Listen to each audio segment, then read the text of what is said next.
রজব ও শাবানের বরকত দান করুন এবং রমজান পর্যন্ত হায়াত দারাজ করুন।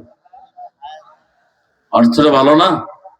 আল্লাহ রাসূল বলতেন, আল্লাহুম্মা বারিক লানা ফি রজব ওয়া শাবান ওয়া বাল্লিগনা রমাদান। হে আল্লাহ, আপনি আমাকে রজব এবং শাবানের বরকত দান করে রমজান পর্যন্ত হায়াত দেন।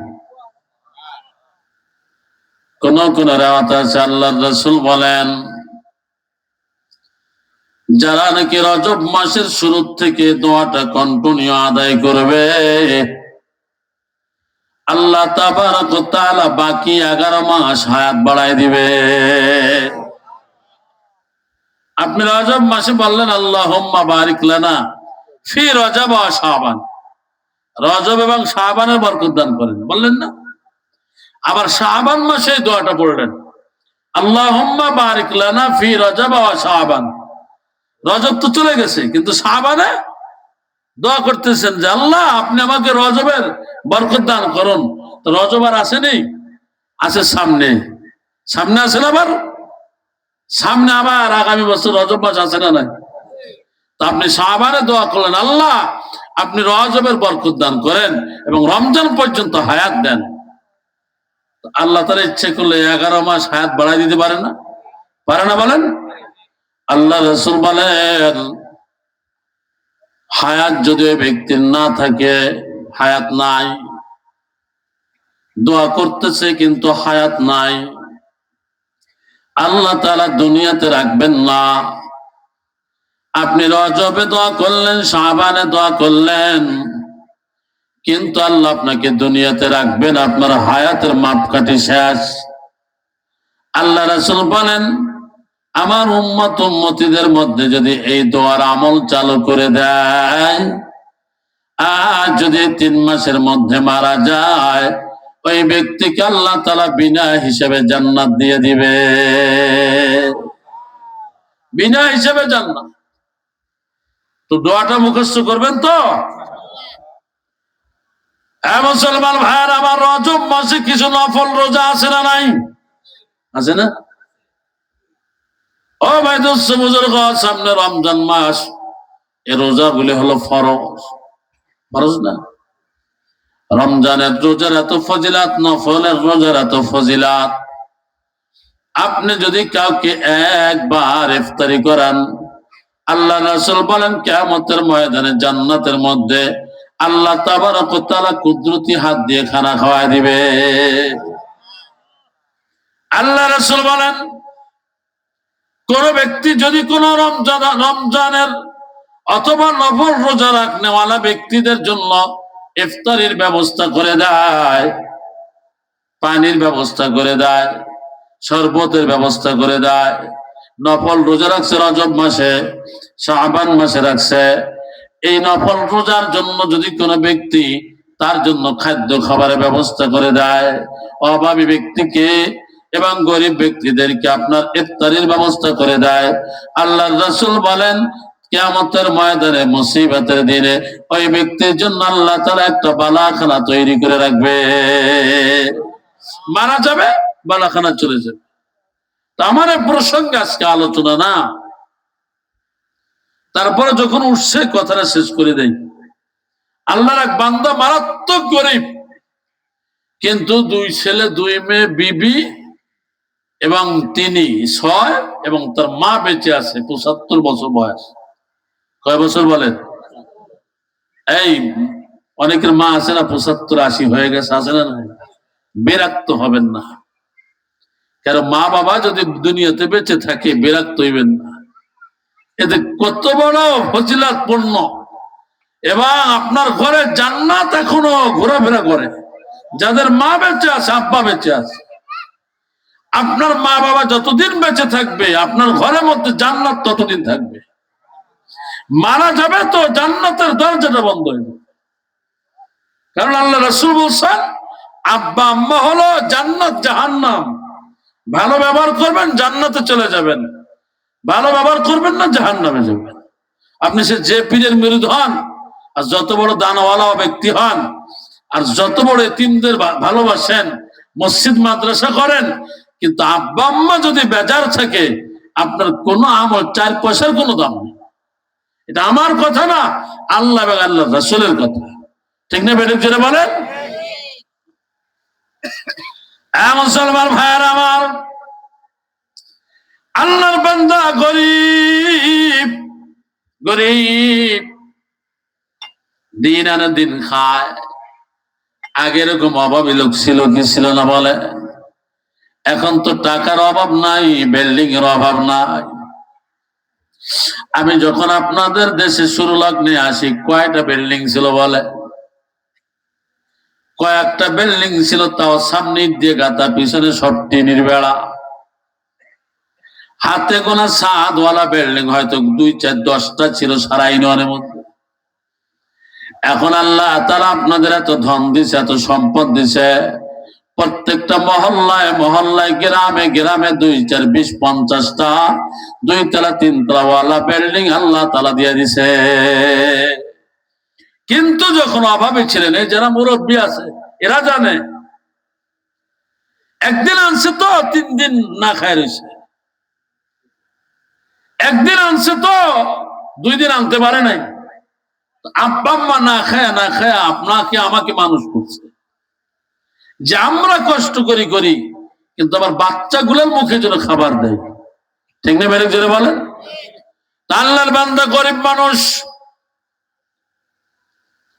নফল রোজা রেখেছেন, নফল রোজা রাখছেন, 2টা রোজা রাখছেন। ও ভাই দোস্ত বুজুর্গ, কিন্তু ইফতারি করবে, ইফতারির সময় টাকা নাই, রোজা খোলার মতো কোনো ব্যবস্থাও নাই, কোন ইফতারি করবে এরকম কোন কায়দা কারণ নাই। জোহরের পর থেকে হতাশ হয়ে গেছে যে আমি না খেয়ে থাকি থাকি, কিন্তু আমার 75 বছর বয়সী মা ঘরে,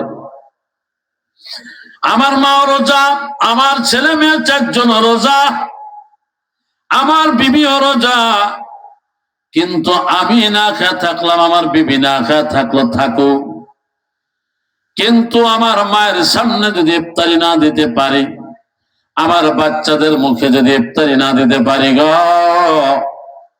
তাইলে তো আমার মা কষ্ট পাইবার, মা কষ্ট পাইবিলে তো আমার দুনিয়ায় থাকা না থাকা তো মিথ্যা কথা। আল্লাহর বান্দা মানুষের দ্বারে দ্বারে ঘোরে, নফল রোজার এত বড় দাম, আর ফরজ রোজা রাখলে কত বড় দাম হবে একটু চিন্তা করে। আল্লাহর বান্দা দ্বারে দ্বারে ঘুরে, দ্বারে দ্বারে ঘুরে, কিছু টাকা পয়সা ধার পায়নি। ও ভাই আমাকে কিছু টাকা ধার দেন, আমি একটু ইফতারি কিনবো। সবাই তাড়ায় দেয় যে না, টাকা ধার দিলে ঠিক মতো পাওয়া যায় না। আছে না নাই? আমাদের অঞ্চলে মানুষ সুদে টাকা লাগাইবে, কিন্তু কর্জ দিবে না। আছে না নাই? টাকাওয়ালাদের কাছে টাকা চাইতে যাবেন, কয় নাই। যদি বলা হয় 1 লাখ দেন, 50 মণ ধান দেব, রাজি হয়ে যায়। ঠিক না বেড়ে যেরকম?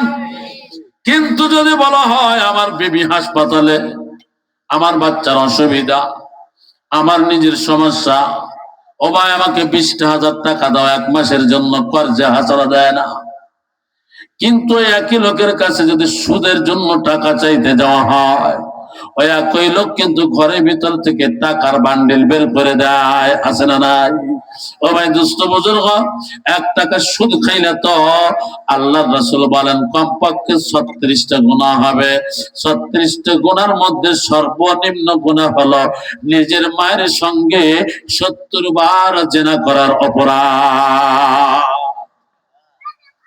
1 টাকা খাবেন, নিজের মাল্লাকে জিনাকারী হইয়া কিয়ামতের ময়দানে দাঁড়ানো লাগবে। নাউজুবিল্লাহ বলেন। যারা সুদের কারবারি করেন, আপনারা কি চান যে কিয়ামতের ময়দানে আমি মার জিনাকারী হইয়া দাঁড়ায় যাই? এগুলো আমার গল বাতনে ভাইরা বন্ধ করতে হবে। যদি থাকে আলহামদুলিল্লাহ, এই এলাকার মুরব্বীরা, যুবকরা, মায়েরা, বোনেরা সবাই ভালো। তবে আমি জানি না এই কারবারটা আসে কিনা, আমি জানি না।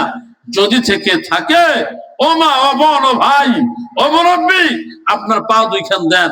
আমি কোনো লজ্জা নাই, শরম নাই, আমি পায়ে ধরে আপনার কাছে মাপ চাইব। কমপক্ষে সুদের কারবারি করবেন না।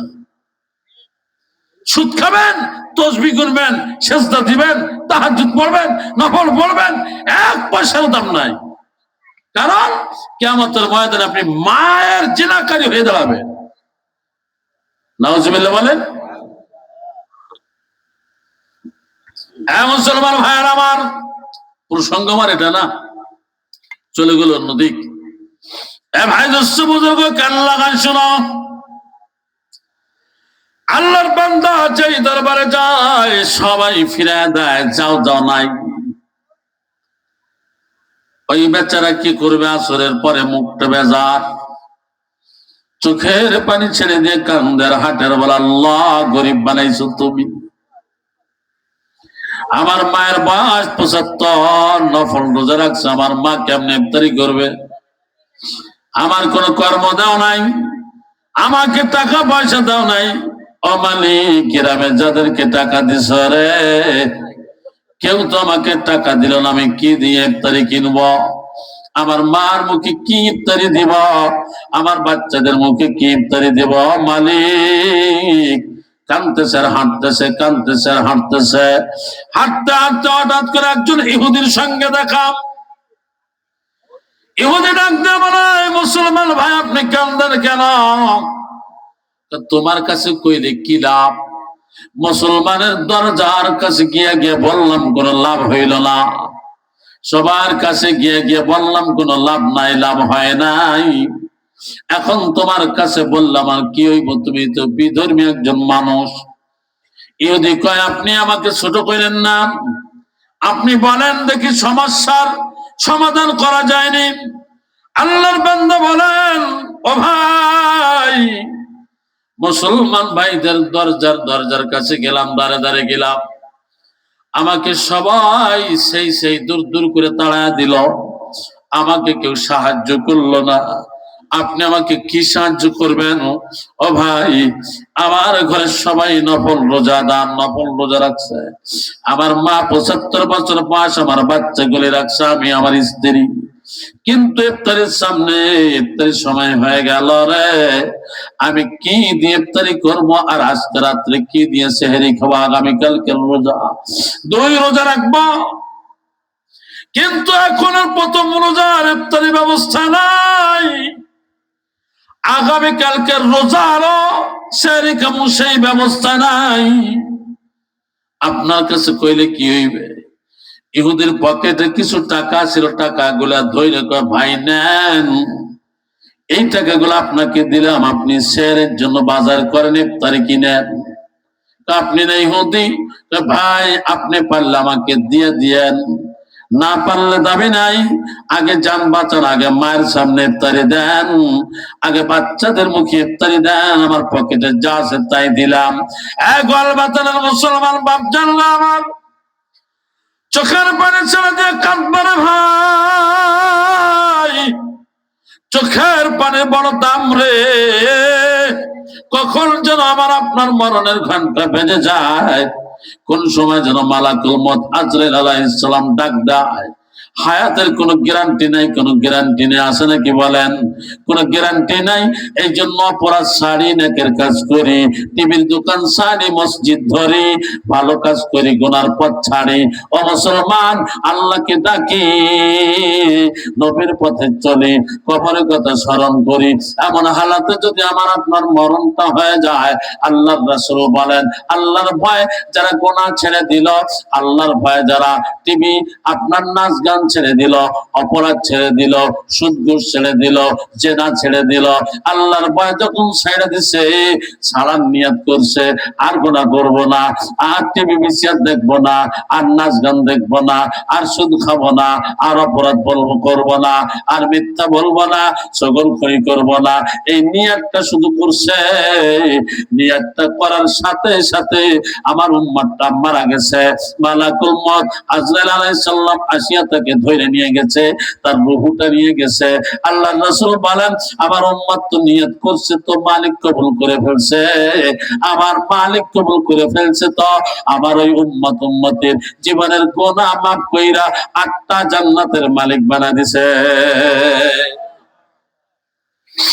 মুসলমান ভাইয়েরা আমার, যুবক সন্তানেরা আমার, আল্লাহ তাআলা তার পবিত্র কালামুল্লাহর মধ্যে বলেন, ফামান তাবা মিন বাদি যুলমিহি ওয়া আসলাহা ফাইন্নাল্লাহা ইয়াতুবু আলাইহি ইন্নাল্লাহা গফুরুর রহিম।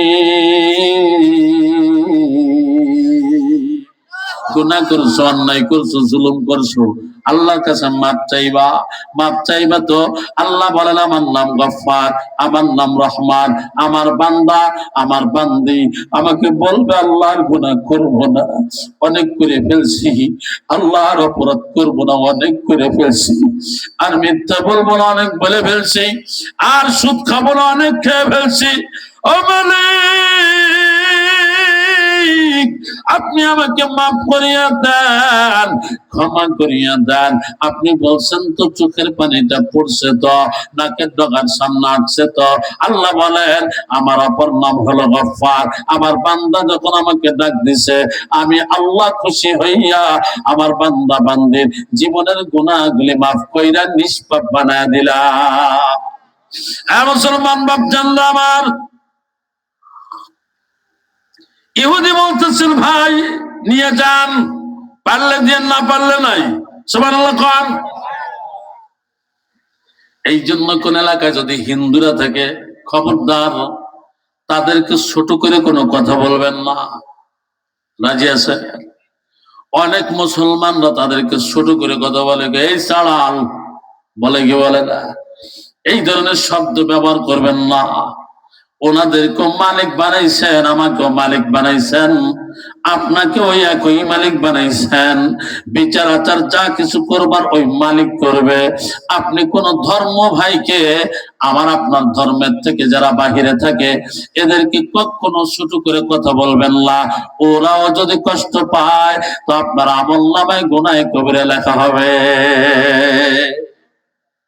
এই জন্য তাদেরকেও কষ্ট দিয়ে কথা বলা যাবে না, কারণ তারা আল্লাহর সৃষ্টি, আমি আপনার আল্লাহর সৃষ্টি। ঠিক না বেরিক জোরে বলেন? আমাদের ভিতরে অনেক মূর্খ আছে, অনেক আছে বিভিন্ন শব্দ বলে তাদেরকে গালি দেয়, আছে না নাই বলেন? আমাদেরকে যেন কোন অন্য ধর্মের যারা আছে, ইসলাম ধর্মকে যেন কেউ ছোট করতে না পারে। ইসলাম ধর্ম হিংসার ধর্ম, প্রতিহিংসার ধর্ম। এই ধর্মের মধ্যে মারামারি, কাটাকাটি, হানাহানি, অন্য আগে দেখতে পারে না, এই ধর্মটা খারাপ, এরকম কোন শব্দ চয়ন করতে না পারে। ঠিক আছে না ভাই বলেন? মুসলমান ভাইয়ার আমার, যুবক সন্তানের আমার, ইহুদির টাকা নিয়ে আল্লাহর বান্দা ইফতারি কিনছেন। সুবহানাল্লাহ বলেন। ইফতারি কিনছেন, চয়েস মতো কিনছেন, আর আগামীকালকে রোজার জন্য আবার কিছু বাজারও করছেন। বাজার করে চলে গেছেন, আপনার সব কিছু নিয়ে বাড়িতে হাজির হয়েছেন। মায়ের সামনে আগে সব কিছু আপনার ইফতারি গুলা সাজা আম্মার সামনে দিছে। সুবহানাল্লাহ। মা, এই দরদি মা যার নাই, সে বোঝে মা কত বড় একটা দামি সম্পদ। এই জন্য প্রায় ওয়াজে বলি, দুইটা নাম কলিজার থেকে বের হয়। একটা নাম হলো আমার মালিকের নাম আল্লাহ, জোরে বলেন আল্লাহ। আর একটু জোরে ডাক দেন আল্লাহ। দুই নম্বর নামটা কলিজার থেকে বের হয়, সেই নামটা হলো আমার মা। ঠিক না ঠিক? যে মা 10 মাস 10 দিন ধরে রাখিল তার জঠরে, 10 মাস 10 দিন ধরে রাখিল তার জঠরে, ওই মায়েরই ঠাই হলো না জায়গা বড় তার, সে মায়ের ঠিকানা আজ বৃদ্ধাশ্রম, সে মায়ের ঠিকানা আজ বৃদ্ধাশ্রম। ঠিক না ঠিক জোরে বলে? ঘরে সুন্দরী বউ আনার পরে মার দাম নাই, আছে না নাই? গোয়াল বাতনে মানুষ ভালা, লাল টুকটুকি বউয়ের টানছে বর্তমান আপনার এই যে জন্ডিস একটা না পরে, মা বুড়া মানুষ, তার কোনো দাম নাই, বাবার কোনো দাম নাই। ও বোন, ও বোন, তুমিও কিন্তু একদিন শাশুড়ি হইবা। তোমার পেটের যে বাচ্চাগুলি দুনিয়াতে আসবে রে, তুমি যেমন ব্যবহার আজকে তোমার শ্বশুর শাশুড়ির সঙ্গে করবা, তুমিও যখন শাশুড়ি হইবা তোমার লগে সেই একই ব্যবহার করা হবে। ভালো করলে ভালো করবে, খারাপ করলে কিন্তু খারাপ ব্যবহার হবে। ঠিক না বেঠিক? মুসলমান ভাইরা আমার, আল্লাহর বান্দা মায়ের সামনে সব সাজা গোজা, বাচ্চাদেরকে দিচ্ছে, বিবিকে দিচ্ছে, নিজেও নিচ্ছে। এখন ইফতারির সামনে আল্লাহ রাসূল বলছেন, ইফতারির সামনে নিয়ে যদি আল্লাহর কাছে কিছু চাওয়া হয় আল্লাহ তা ফেরত দেয় না। সুবহানাল্লাহ। তাহলে ইফতারির সামনে নিয়ে আর বকাবকি করবেন নি, জ্ঞানজাম করবেন নি, কান্না খান আমার দিক হাউমাউ করবেন নি, ওই প্লেটে বেশি কেন, এই প্লেটে ছোট কম কেন। যা আসবে চোখ বুঝা মালিকের জিকির করবা আর মনের কথাগুলি আল্লাহর কাছে বলবা। কারণ ইফতারির সময় আল্লাহ তাআলা প্রথম আসমানে চলিয়া আসে, প্রত্যেকটা বান্দা বান্দির মুখের দিকে তাকায় থাকে। বান্দা বান্দিগুলি আল্লাহর কাছে যখন ডাক দেওয়া বলে, আল্লাহ তাআলা কথাগুলি শুনে আর কয়, বান্দা চিন্তা করিস না, বান্দি চিন্তা করিস না, আমার কাছে বলছস সব কিছুর সমাধান হয়ে যাবে। কিন্তু আমরা ইফতারির সামনে নিয়ে আরে গাঞ্জাম, বছরে 2-4টা মসজিদ নতুন হয় ইফতারি ভাগ করে নিয়া। ঠিক না বেরিক জোরে কোন? ইফতারি ভাগ করে নিয়া এক একটা জেলায়, আমি বাংলাদেশের কথা বলবো না, থানার মধ্যে জেলার মধ্যে আমরা ঘুরি তো 2-4টা মসজিদ নতুন হয় ইফতারি ভাগ করে নিয়ে। না না, আপনার সামনে যা আসবে আপনি মনে করবেন এটাই আমার তকদিরই ছিল, এতটুকু আমার মালিক আমার জন্য ফয়সালা করছে। এইটার উপর আলহামদুলিল্লাহ। এক প্লেটে খেজুর 3টা, আপনার প্লেটে 1টা, আপনি কইবেন আলহামদুলিল্লাহ, ওর তকদিরে 3টা আছে, আমার তকদিরে মালিক বাজেট রাখছে 1টা। ঝগড়া ফাসাদ বাজাইয়া 3টা নিবে না রে ভাই, যেটা সামনে আসবে ওইটাই আলহামদুলিল্লাহ বলে গ্রহণ করবা, মালিক খুশি হবে। পরের দিন ওই প্লেটে দেখবা 2টা, তোমার প্লেটে দেখবা 6টা।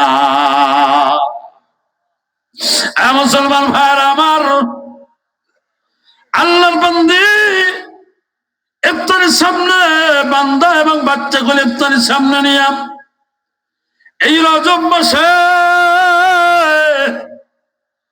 দোয়া করবে। 75 বছর বয়সী মা যখন দোয়া করবে, হাত উঠাইবে, তখন ওই ব্যক্তি ডাক দেখে, মা দোয়া করবা, তবে একজনের জন্য একটু দোয়া কইরো। সুবহানাল্লাহ। কারণ ওই ব্যক্তি জানে মার সবার হাত ফিরে গেল, মালিক মায়ের হাত ফিরে দিবে না। সুবহানাল্লাহ। এ ভাই দোস্ত বুজুর্গ, মা এবং আব্বার যে হাত আল্লাহ দিছে, ওই হাত মা এবং বাবা যদি উঠে দেয় সন্তানের জন্য, ওই হাত কখনো মালিক ফিরে দেয় না। সুবহানাল্লাহ। এ মুসলমান ভাইরা আমার, এই জন্য আল্লাহ বলেন, وَقَضَى رَبُّكَ أَلَّا تَعْبُدُوا إِلَّا إِيَّاهُ وَبِالْوَالِدَيْنِ إِحْسَانًا। আল্লাহু আকবার। আব্বা আম্মাকে বেজার করে হজ করলো, হজ কবুল হবে না।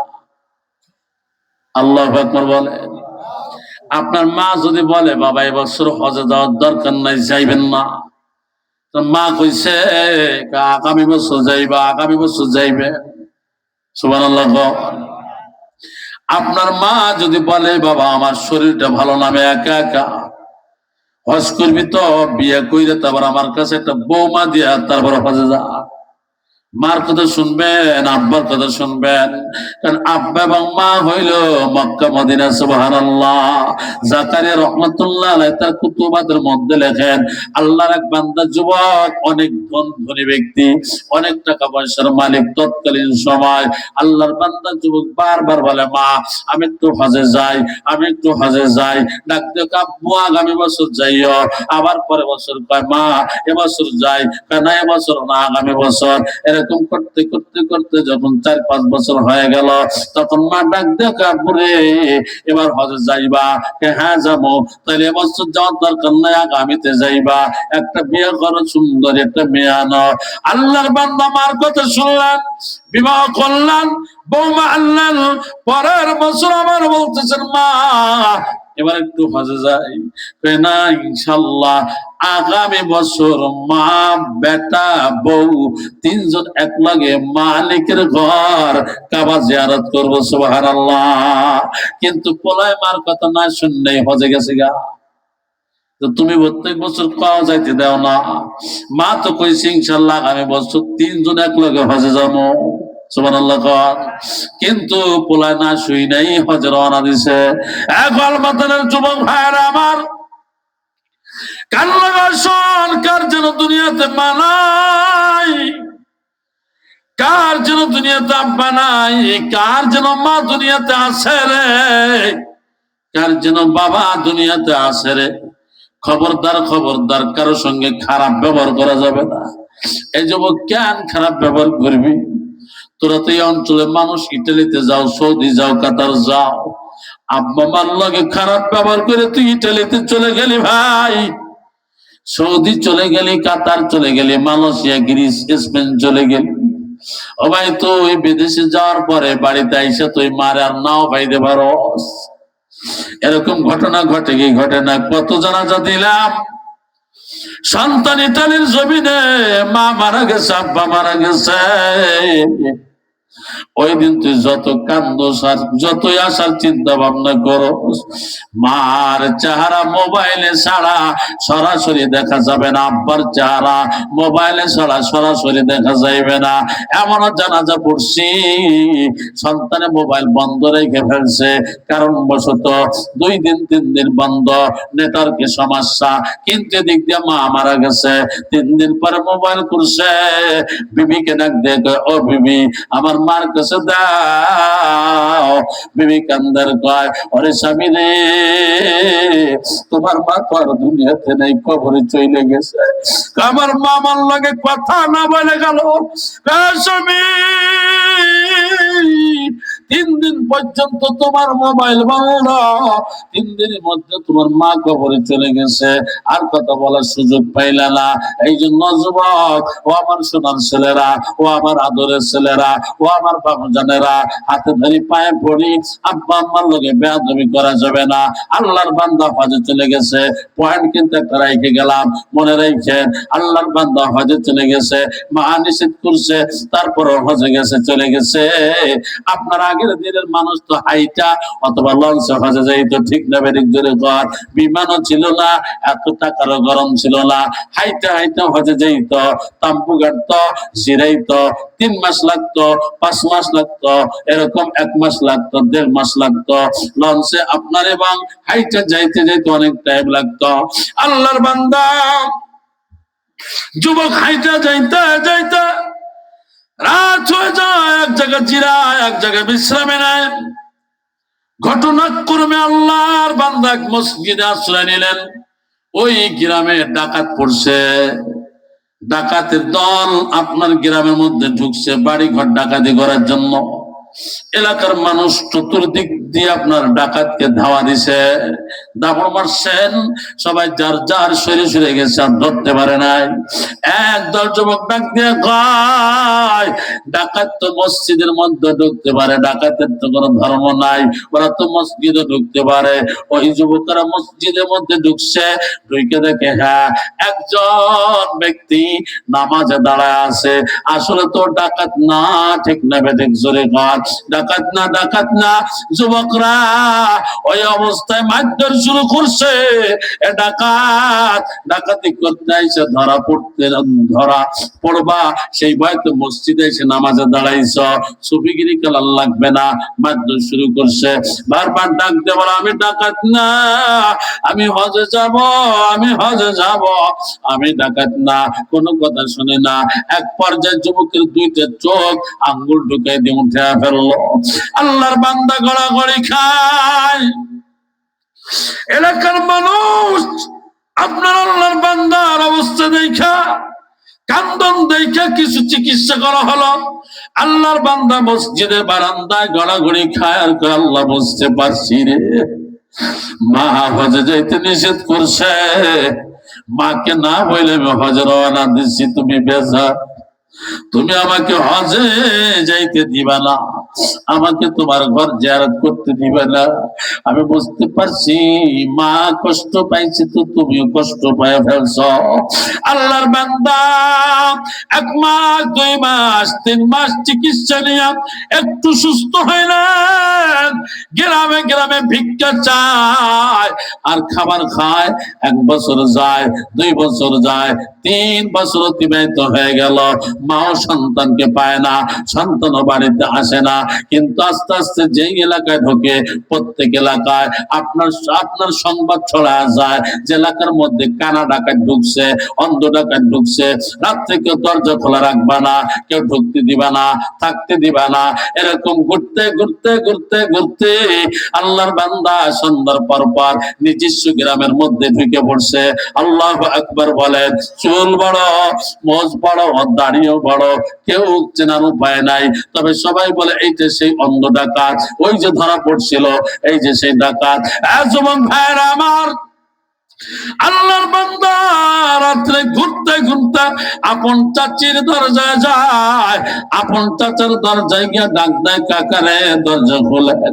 আমি না খাওয়া দরজা আটকা দিছে, কণ্ঠ চিনতে পারে নাই। আপনার গভীর রাত্রে রে আল্লাহর বান্দা যুবকের মা যায় নামাজে বসা, নামাজে ছিলেন, নফল নামাজ পড়তেছিলেন, তাহাজ্জুদের বিছানায় ছিলেন। এমন তো অবস্থায় ওই ব্যক্তি যুবক নিজের বাড়িতে আসিয়া দরজা হাঁক মারছে, ঘরে আছেন কে? মা আছেন না, বাবাজি আর আছেন? দরজা খুলেন। আমি অনেকদিন না খাওয়া, নিজের বিবি আরো সুন্দর করে দরজাটা আটকায় দিছে। মা সন্তানের কণ্ঠ বুঝতে পারছে রে, এইটা তো ওই যে 3 বছর আগে আমার যেই ছেলেটা হারায় গেছে ওর কণ্ঠর মতো লাগে। তাড়াতাড়ি নামাজ শেষ কইরা সালাম ফিরা কয়, বাবা দরজা খোলো। কয় না মা, দরজা খোলা যাবে না, এই তো সেই অন্ধ ডাকাত আসছে এত রাত্রে। কয় বাবা, এ মা দরজা খোল রে, এই কণ্ঠ তো আমার সন্তানের মতো লাগে রে, আমার সন্তানের কণ্ঠ লাগে। এই পৃথিবীর বুকে কেউ যদি হাঁটার শব্দ বইলা সন্তানের পরিচয় দিতে পারে, সে হলো মা। এই যে মেজো সন্তানের হাঁটার শব্দ, এইটা বড় সন্তানের হাঁটার শব্দ, এইটা ছোট্ট ছেলের হাঁটার শব্দ, এইটা বড় ছেলের কণ্ঠ, এইটা মেজো ছেলে, ছোট ছেলে, একমাত্র মা ব্যবধান করতে পারে, পৃথিবীর বুকে আর কেউ পারে না। মা ডাক দেয়া বলে, বৌমা আমি আল্লাহর কসম খা বলি, আমার সন্তানের আমি কণ্ঠ পাই, আমার সন্তানের গায়ের ঘেরানো পাই, দরজা খোলো। না, দরজা খোলা যাবে না। এক পর্যায়ে আমি তো আপনার ওই মুরব্বী আল্লাহর বান্দির দরজা খুলে ফেলছেন। আল্লাহর বান্দা অন্ধ ব্যক্তিকে ঘরের মধ্যে আনলেন।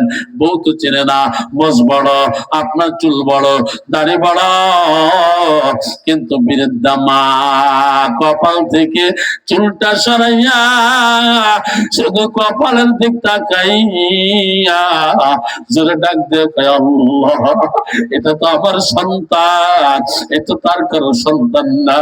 সন্তানকে জড়াই ধরে বলে, আব্বু 3 বছর পর্যন্ত দোয়া করি রে, 3 বছর পর্যন্ত তুমি কই ছিলা রে, কোথায় ছিলা? সন্তান সব খুলে বললে। আল্লাহর বান্দি আবার যায় নামাজে বইসা 2 রাকাত নামাজ পড়া আল্লাহকে ডাক দিছে, আল্লাহ, আপনার একটু জোরে ডাক দেন না, আল্লাহ, আরো জোরে ডাক দেন, আল্লাহ। মার কবরের কথা স্মরণ কইরা, আব্বার কবরের কথা স্মরণ করিয়া চিল্লা ডাক দেন, আল্লাহ, আরো জোরে ডাক দেন, আল্লাহ। আল্লাহর বান্দি যায় নামাজে বসিয়া আল্লাহকে ডাক দিয়ে কয়, আল্লাহ, চোখের মালিক তুমি, অন্ধ বানানোর মালিক তুমি, ল্যাংড়া বানানোর মালিক তুমি, লুলা বানানোর মালিক তুমি, জবান বন্ধ করার মালিক তুমি। ও মালিক গ, চোখকেও না দিতে পারলো, তুমি ইচ্ছা করলে পারো। ও মালিক গ, আমি তোমার কাছে কিচ্ছু চাই না, আমার সন্তানের চোখ দুইটা ভিক্ষা চাই। তুমি যদি আমার সন্তানের চোখ না দাও, এ যুবক, মা কেমন মারে, কেমন মা, একটু চিন্তা করে দেখ না। আল্লাহকে ডাক দেখ, মালিক,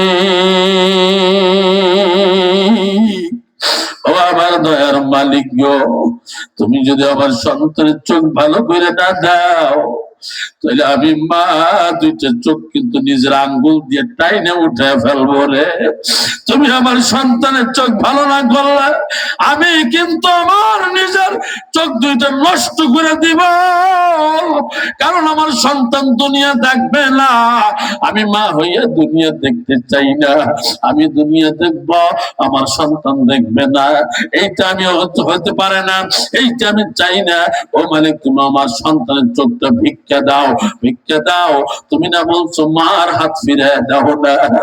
আমি তো সেই হতভাগা মা, তোমার কাছে হাত পাতায় দিলাম, আমার সন্তানকে চোখ দিতে হবে। এই কথা বলিয়া সূরা ফাতিহা পড়িয়া কপাল থেকে আপনার চুলগুলা সরাইয়া আল্লাহর বান্দা, আল্লাহর বান্দি সূরা ফাতিহা তেলাওয়াত করিয়া চোখের উপর হাত বুলাইয়া একটা ফু দিয়ে দিলেন। আল্লাহ পাক রব্বুল আলামিন মায়ের চোখের পানির বরকতে, মার দর বরকতে আল্লাহর বান্দা যুবকের চোখ দুইটা ভালো করে দিলেন।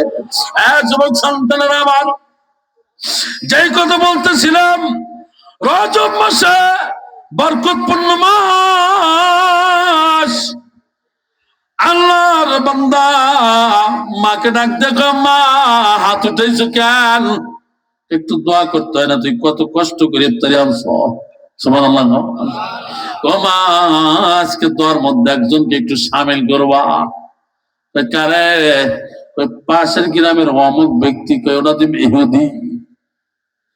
আল্লাহর বান্দা ডাক দেখো, মা ইহুদি লিখি হইব, মুন্ডা ভালো আছে। সুবহানাল্লাহ। কয় কি দোয়া করতাম? মা তুমি না মা? মালিক বলছেন না যে মা দোয়া করলে ফিরে দেয় না। সুবহানাল্লাহ। কোন মার লাগে আল্লাহর লাগে সরাসরি সম্পর্ক। সুবহানাল্লাহ।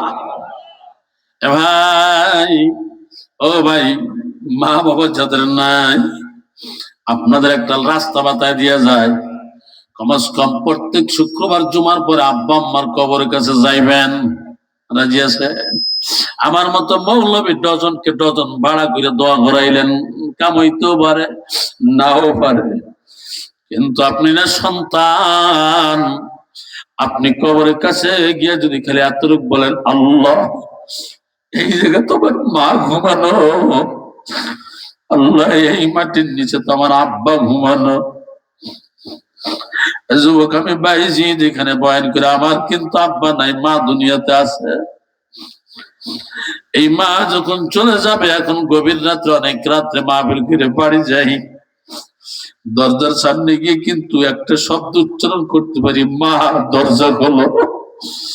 এই মা চলে গেলে আর বাইজিৎ কিন্তু বলতে পারবে না, মা দরজা খোলো। তোর মা ফুরাই গেলে তুই আর কোনোদিন মাকে ডাইকা দরজা খুলতে বলতে পারবি না। বিবি যত বড় আল্লাহর ওলি হোক না কেন, যত বড় যাই হোক না কেন, মা সন্তানের জন্য যতটা ত্যাগ করতে পারে পৃথিবীর বুকে আর কেউ পারে না, কেউ পারে না, কেউ পারে না, কেউ পারে না। আল্লাহর কসম, যদি আমি এখন বলি মাকে ফোন দিয়ে, মা আমি কিন্তু আজকে বাড়িতে আসবো, ওই মালিকের কসম, ওই আল্লাহর কসম, আল্লাহর কসম, আল্লাহর কসম, আমি বাড়িতে দরজার কাছে যখন যাইবো, জানলাটা তাকে দেখি বিবিও ঘুম, সন্তানগুলি ঘুম, আমার বোন ঘুম, আমার আপন ভাই ছোট ভাই সেও ঘুম। কিন্তু আমি যখন আমার গাড়িটা যখন গেটের কাছে নিয়ে যাই, কেউ রে পাই না দেখি আমার মা জননী দাঁড়াই আছে, দরজার গেট খুলতেছে। মাকে যখন বলে, মা তুমি কেন তো রাত পর্যন্ত জাগো না, ঘুম কি আসে না? মা ডাক দিয়ে বলো, ভাইজি যখন ফোন দিয়ে বলো বাড়ি আসতেছি, বিছানা আর ছুঁইতে মন চায় না। এই মা তো সবার ঘরে আসে না, এই মা তো প্রত্যেকের ঘরে আছে। বিদেশ দিয়ে যখন আসার কথা বলো, সবাই ঘুমায়। যখন তুই বিদেশ থেকে বলো আমি অমুক দিন ঢাকা এয়ারপোর্টে আসবো, সবাই বগল নাচায় আর বলে আমার মামা আইতেছে, আমার আব্বু আইতেছে, আমার বন্ধু আইতেছে, সবাই বগল নাচায়, সবাই খুশি। কিন্তু একজন ব্যক্তি তোর ঘরের পিছনের বারান্দায় গিয়ে যায় নামাজটা বিছাইয়া ওযু করিয়া একজন ব্যক্তি ফোফায়া ফোফায়া কান্দে আর আল্লাহকে ডাক দেওয়াল, আল্লাহ আমার সন্তান আইতেছে, কোনো বিপদ দিবা না, সব বিপদ আমার থেকে হেফাজত কইরা আমার সন্তানকে আমার বুকে ফিরাইয়া দিও। এর নাম হলো মা, এর নাম হলো মা, এর নাম হলো মা। আর সবাই খুশি, আমার জন্য মোবাইল আনবে, আমার জন্য লাইট আনবে, আমার জন্য নেকলেস আনবে, আমার জন্য টাকা আনবে, হ্যান আনবে, তেন আনবে। কিন্তু একজন মা আর একজন হলো বাবা। এই দুইজন টাকার লোভ করে না, নেকলেসের লোভ নাই। সন্তান কখন আসে চেহারাটা কলজা ভইরা দেখবে, চেহারাটা দেখে সন্তানকে একটু বুকের মধ্যে যখন জড়ায়া ধরে ওই মা বাবা খুশি হইয়া যায়। বাজান, যাদের সন্তান দুনিয়াতে জন্মগ্রহণ করছে আর মা বাবা দুনিয়াতে আছে, 2-4-5 বছর পরে যখন তুমি দেশে আসো, নিজের সন্তানটাকে যেমন তোমার কোলে নিতে মনে চায়, তোমার ওই বৃদ্ধা মারও কিন্তু তোমাকে একটু কোলে নিতে মন চায়, ওই বাবারও কিন্তু মন চায় আমার সন্তানকে একটু কোলে নেই, কিন্তু শক্তি নাই। এই জন্য বিদেশ থেকে আইসেন নিজের সন্তানকে কোলে না নিয়া আগে দৌড়ে গিয়ে মাকে একটু জড়াইয়া ধরবা, আব্বাকে একটু জড়াইয়া ধরবা, মার মুখে একটু চুমু খাবা, আব্বার মুখে একটু চুমু খাইবা, দেখবা তুমি সার্থক হয়ে গেছো রে ভাই।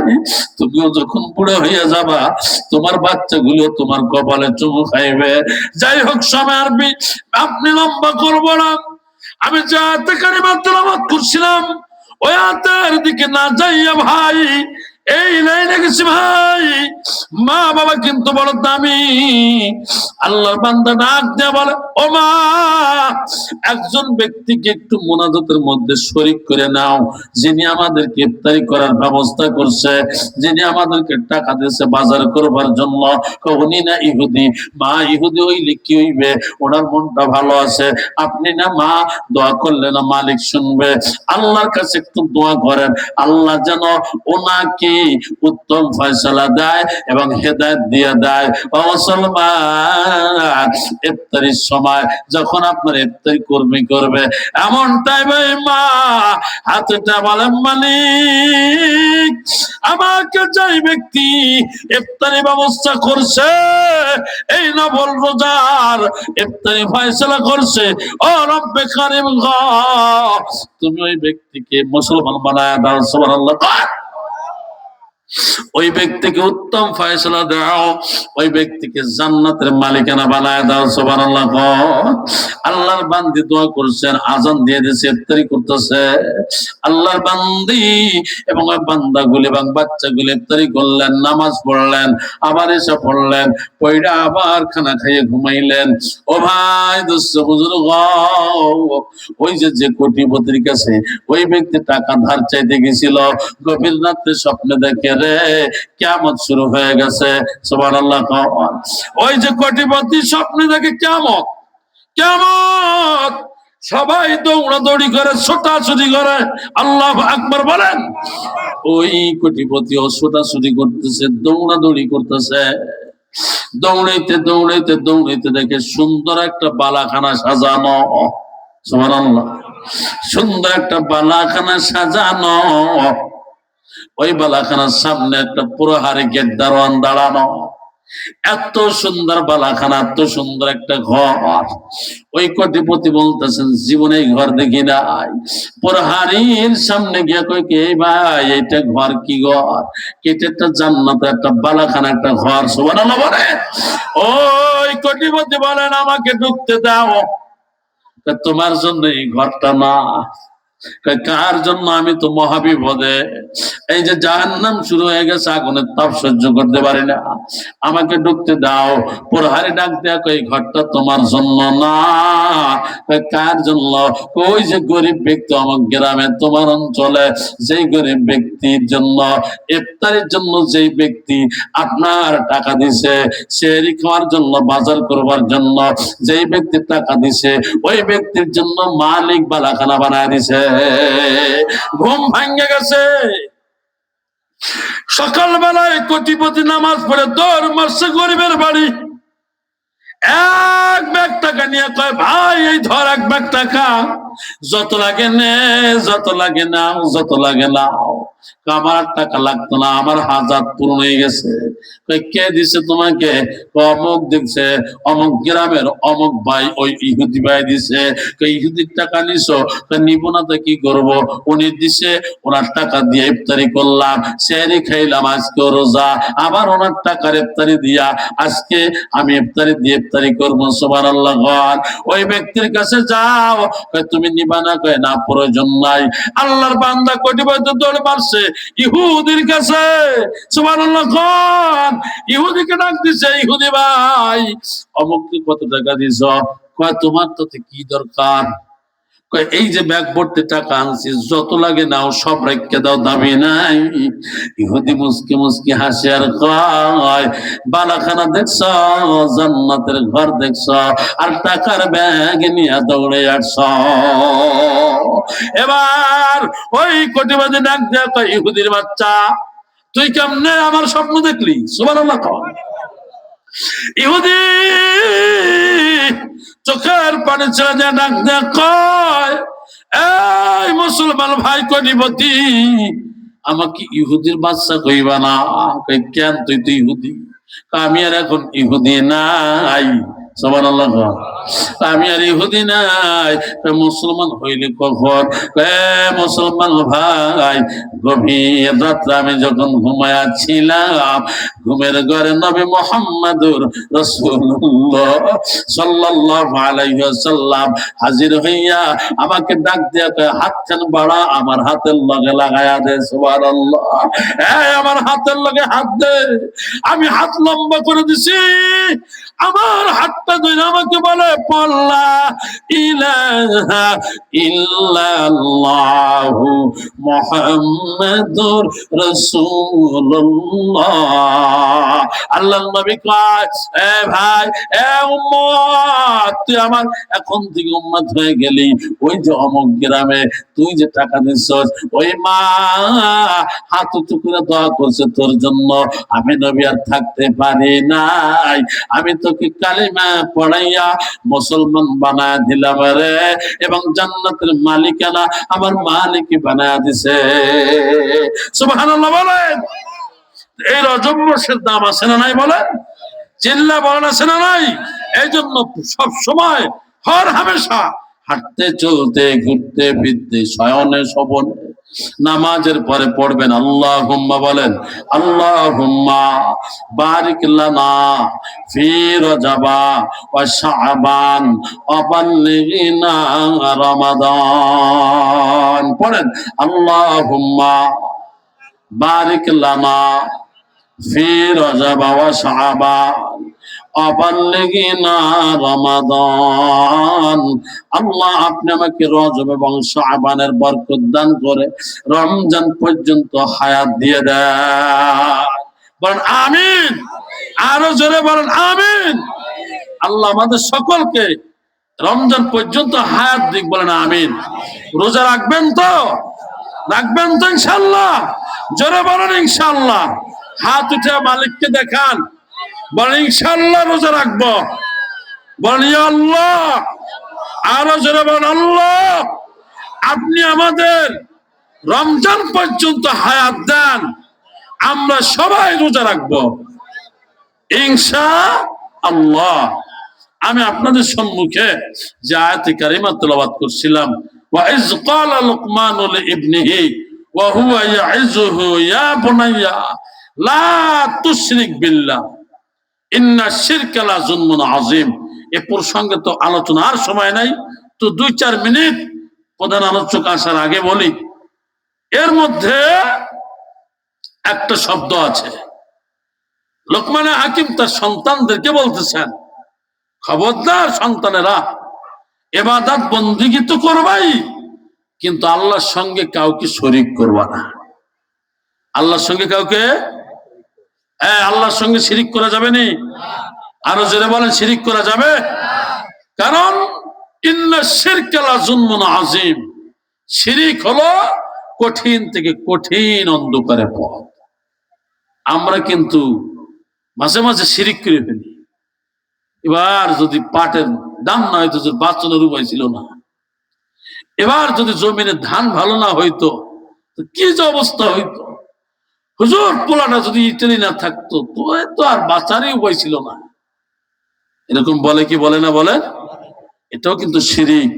কারণ তোমার সন্তান তোমাকে খাওয়াইতে পারে না, তোমার জমিন তোমাকে খাওয়াইতে পারে না, আমার জমিন আমাকে খাওয়াইতে পারে না। একমাত্র খাওয়ান পরান কে? জোরে বলেন, আরো জোরে বলেন কে? এক আঙ্গুল উঁচু করে বলেন কে? চিল্লা বলেন আল্লাহু আকবার। আরো জোরে বলেন আল্লাহু আকবার। হাত নামান। হযরতে বাইজিদ বুস্তামি এই কথাটা বলে দেই। বাইজিদ বুস্তামি রহমাতুল্লাহ আলাইহি আপনার যখন মারা গেলেন, তার শাগরেদ জিজ্ঞেস করতেছেন, হুজুর আপনার কবরে হালাত কি? কবরে হালাত তো ভালো, কিন্তু আমি তো শিরিক করে ফেলাইছিলাম। কেমনে? আমি ওয়াজ কইরা আসার সময় আমাকে এক গ্লাস ঠান্ডা দুধ আমার শাগরেদরা খাওয়াইছিল। খাওয়ার পরে তোমার পেটে ব্যথা এবং বাথরুম খারাপ। তা আমি তো বলে ফেলাইছি ঠান্ডা দুধ খাওয়ার কারণে পাতলা পায়খানা হয়েছে, গা আমাস হয়েছে। এরকম বলে কিনা বলেন? আল্লাহ তোমাকে বলে ফেলছে, ভাইজিৎ ঠান্ডা দুধের তো কোনো ক্ষমতা নাই তোমার পেট খারাপ করার, ভালো করার। পেট ভালো মন্দ করার মালিক একজন, তিনি কে? জোরে বলেন, আরো জোরে বলেন তিনি কে? আল্লাহ। এ কথার থেকেও আমরা দূরে থাকবো। পারবো না ইনশাল্লাহ? পারবেন না ইনশাল্লাহ? আবার অনেকে কয়, হুজুর আল্লাহ তো বুড়ে বানাইছে, তো মাইয়া তো সবগুলো বিয়ে টিয়ে দিয়েছে, ছোট্ট একটা মেয়ে আছে, এইটারে বিয়ে টিয়ে দিয়ে যাতে মরতে পারি দোয়া করি। আল্লাহ কি দায় থাকছে বলেন? আছে না নাই বলেন? বাইজিদ বুস্তামি বলেন, শিরিক থেকে বাঁচাইছেন আল্লাহ। আমাকে একটা ছোট্ট আমলের কারণে মালিক আমাকে বাঁচায় জান্নাত দিয়ে দিয়েছেন। শিরিক করছে তো বিপদ, কিন্তু ছোট্ট আমলের কারণে আল্লাহ আমাকে মাফ করে দিয়েছে। ওস্তাদ ছাত্র জিজ্ঞেস করে, হুজুর ছোট্ট আমলটা কি? বলেন বলেন। ছোট্ট আমলটা হলো, আমি আর একদিন মাহফিল করে বাড়িতে যাই। কোথায় যাই? বাড়িতে যাই। আমি যখন বাড়িতে ঢুকবে এমন সময় বাড়িতে ঢোকার কিছুক্ষণ আগে, কিছু পূর্বে দেখি একটা বিলাই ম্যাও ম্যাও করে ডাকে। বিলাইটা কাদার মধ্যে আটকে, আমি আলো দিয়ে দেখি কাদার মধ্যে ফেলানো, কিন্তু উঠতে চায়, উঠতে পারে না। আমি বাইজিদ বিলাইটাকে উঠে দিলাম, সুবহানাল্লাহ। এবং শুধু উঠাইয়া ক্ষান্ত হলাম না, বিলাইটাকে আমি সাথে বাড়িতে নিয়ে আসলাম, আইনে সুন্দর করে মুছাইলাম, পানি দিয়ে ধুইয়া আগুন ধরাইয়া বিড়ালটাকে সুন্দর করিয়া জুরজুরে বানায়া দিলাম। সুবহানাল্লাহ। ওই বিড়ালটার গা গাতর শুকাইয়া আমি বাইজিদ যখন শীতের মধ্যে কম্বলের মধ্যে ঢুকলাম, এ ভাই, যেই বিড়াল আপনার বিছানায় মুতে না, প্রস্রাব করে না, পায়খানা করে না, ওই বিড়ালকে লাথি দিয়ে ফেলায় দিবেন না। ওই বিড়াল আপনার কোলের মধ্যে রাখবেন, আপনার তোষকের মধ্যে রাখবেন। যেই বিড়াল ক্ষতি করে না, বাথরুম করে না, প্রস্রাব করে না, ওই বিড়াল আপনার বিছানার মধ্যে দাঁড়াইবেন না। যুবক ভাই এবং বাইজিদ বুস্তামি রহমাতুল্লাহ আলাইহি বলেন, ওই বিড়ালটাকে আমি সুন্দর করে ঝুরঝুরে বানাইয়া আমার কম্বলের মধ্যে শোয়া রাখলাম। সুবহানাল্লাহ। আমি বাইজিদ ঘুমায় গেছি, কিন্তু বিড়াল তো ঘুমায় নাই। আমার বুকের মধ্যে বিড়ালটা আরাম পাইয়া ওই বিড়াল চোখের পানি ছেড়ে দিয়া আল্লাহকে ডাক দিয়ে বলছে, ও মালিক, যেই বান্দা আমাকে আরামে ঘুম পড়ায় রাখলো, যেই বান্দা আমাকে শোয়া রাখলো, কাদার মধ্যে উঠাইয়া গুছাইয়া তার বিছানার মধ্যে আমাকে রাখলো। ও মালিক গ, তোমার এই বান্দাকে কিয়ামতের ময়দানে এরকম আরামে ঘুমাইয়া রাখিও। ও ছাত্ররে, বিড়ালের দোয়া মালিক কবুল কইরা আমি বাইজিদকে আল্লাহ তাআলা সুন্দরভাবে জান্নাতের মধ্যে ঘুম পড়ায় রাখছে। আল্লাহ তাআলা সকলকে, এতদূর পর্যন্ত যাওয়ার কথা ছিল না, তারপরে গেলাম, কারণ আপনারা সবাই আমার মহব্বতের ভালোবাসার মানুষ এবং আমাকেও ভালোবাসেন। আমি আপনাদেরকে ভালোবাসি একমাত্র আল্লাহর জন্য। কার জন্য বলেন? আমাকেও ভালোবাসবেন কার জন্য বলেন? আল্লাহর জন্য। আমরা যেন কেউ কাউকে কিয়ামতের ময়দানে না ভুলি, বলেন আমিন। আমিও যেন না ভুলি, আপনারাও যেন না ভুলেন। আমরা দলবদ্ধ হয়ে যেন মালিকের জান্নাতে যাইতে পারি। জোরে কোন আমিন, আরো জোরে বলেন আমিন। আল্লাহ তাআলা যে কথাগুলি বললাম, এই কথাগুলির উপর সকলকে আমল করার তৌফিক দান করুক, বলেন আমিন। আরো জোরে বলেন আমিন। আবার যদি সময় সুযোগ হয় তো যে আয়াতুল কারিমা তেলাওয়াত করছি এর বিষয়ের উপর আলোচনা করব। তো এখনই প্রধান আলোচক চলে আসবেন, আপনারা কি উঠবেন না, খবরদার উঠবেন না, আমিও আছি।